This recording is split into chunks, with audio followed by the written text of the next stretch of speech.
Сіз менің анаммен қарсы адамсыз. Сіз маған тигізіп маған да тіреліп алдың болмайтын бір нәрсе. Жана ханым, неге әділетсіздік деймін да? Жана ханым, әділетсіздік емес, оның барлығын жасап отырған Айза сіз. Жоқ, мен өз өзімен тұрдым ғой. Қызға сен балалар үйінен шыққансың, сен жетімсің деп айтуға аузыңыз қалай барады, Айза? Маған да тіреліп алған, қайтып мен саған ештеңе істеген жоқпын. Мейірімсіз өскен бала болғасын, осылай маған тиісіп отырған шығарсың деп айттым.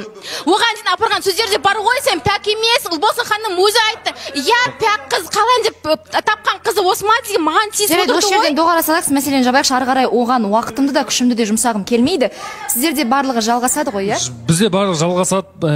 Енді бір шамалы бір әңгіме айтып кетсем бола ма? Иә, әрине. Енді мынау біз танысамыз, иә, қыз бен жігіт болып. Жоқ, ұқсат бар ма? Иә, бар. Иә, танысамыз, қыз боламыз, иә, өйстіп міне біз секілді жұп боламыз. Көз бар, тіл бар, иә. Сосын шәкеңдер бар, құлаққа сыбырлайтын мысалы. Ұлға да, қызға да. Ол адам деген бүйтіп тура жолда келе жатып тайып кетуі мүмкін, иә, любой уақытта.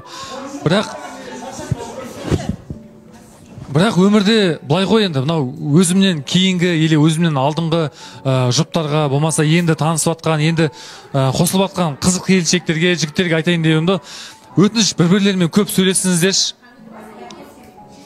Айза, өтініш шамалы үндемей тұратасыз ба? Айза, сіз қазір осы студияда отырған адамдардың оразасын бұзасыз. Өтініш. Барлығымыздың атынан өтініп сұраймын сізден.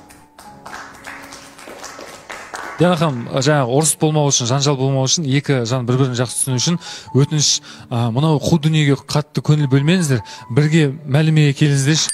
Әрдайым сөйлесіңіздер, ұрысып қалсаңыз да сөйлесіңіздер ки, мен кезінде әкем мен шешем сәл қырылыспаған кезде ойлайтын, осы кісілер неге сөйлеспейді екен, осы кісілер неге қызбаушылыққа салынады ғой, сол кезде айтатын, осы кісілер неге отырып бір сұхбаттаспайды екен деп. Өзім кішкентаймын ғой кезде.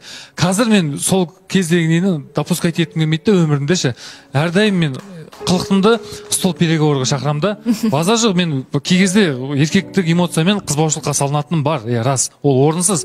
Но қазіргі кейінгі уақыттарда мен артымнан еріп жатқан жастарға, болмаса алдымызда ағаларға, мысалы кейбір жеңгелеріңіз бар ғой, ауылдағы ағаларыңызбен, соларға айтқымыз келеді, өтініш сырласыңыздаршы, сөйлесіңіздерші, тату-тәтті өмір сүріңіздерші. Сондай нені мен дәріптегім келеді да, ажырасу болмаса екен деймін.